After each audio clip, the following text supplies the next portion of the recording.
Welcome to our tutorial on how to view the list of muted accounts on Twitter using your PC.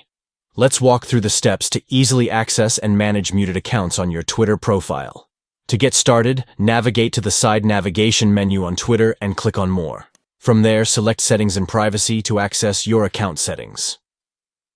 Next, within the Settings and Privacy section, click on the Privacy and Safety tab. Then, select Mute and Block to manage your mute settings on Twitter. Within the Mute and Block settings, locate and click on Muted Accounts. This is where you can find the list of accounts that you have muted on Twitter.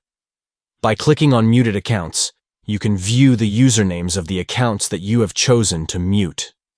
This feature allows you to keep track of the accounts that you have muted for a more customized Twitter experience. Easily access the list of muted accounts on Twitter to stay in control of your feed and interactions. By managing muted accounts, you can tailor your Twitter experience to suit your preferences and interests.